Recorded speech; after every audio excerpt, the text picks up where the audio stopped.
موسیٰ ابن جعفر کے بیٹے،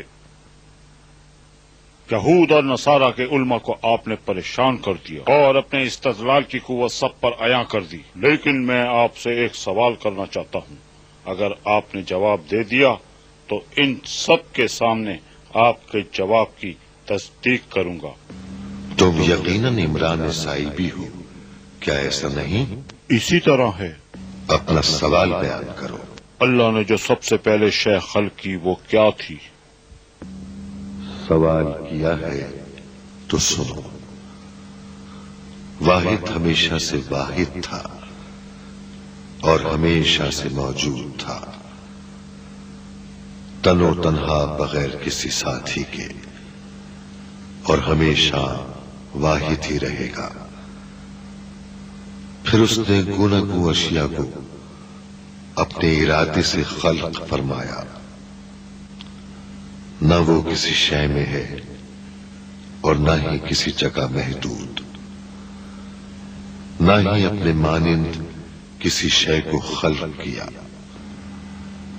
اس نے مختلف اشیاء کو جداگانہ مامیت میں ظاہر کیا۔ اگر خالق ایک ہو تو مخلوق کی خلقت میں کوئی مشکل پیش نہیں آئے گی۔ اللہ مخلوقات کی خلقت سے تغیر پذیر نہیں ہوتا، بلکہ مخلوقات اللہ کی پیدا کردہ تغیرات سے متغیر ہوتی ہیں۔ ہم اللہ کو کس طرح پہچانیں؟ اس سے جو اس کا غیر ہے۔ اس کا غیر کیا ہے؟ اس کی مشیت، اس کی اسماء، اس کی صفات اور ہر وہ جو اس کی نشاندہی کرے، یہ سب اسی اللہ کی تدبیر کردہ حادث ہے۔ وہ کیا؟ بتاتا ہوں، وہ نور ہے، اس معنی میں کہ اپنی مخلوقات کی ہدایت کرتا ہے۔ کیا اس طرح نہیں ہے کہ مخلوق کی پیدائش سے پہلے ساکت تھا، بعد میں کلام کرنے لگا؟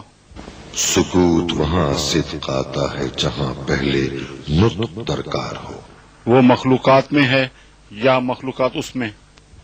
اللہ کی شان اس سے بھی بڑھ کر ہے۔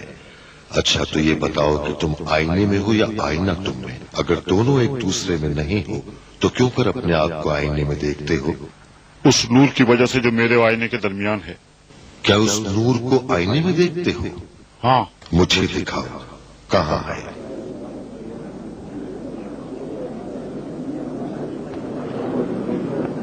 کیا اللہ کی یکتائی حقیقت میں درک ہو سکتی ہے یا بطور وہم؟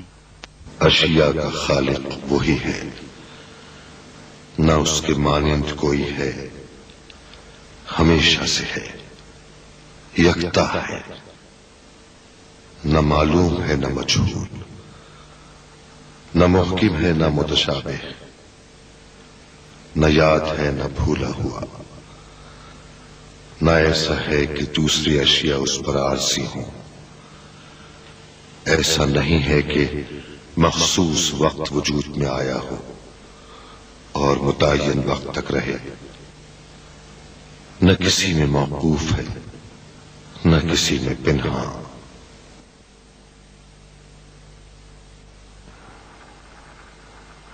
پیشہ گواہی دیتا ہوں، یہ وہی جواب ہے جو اب تک ہم نے سنا ہے۔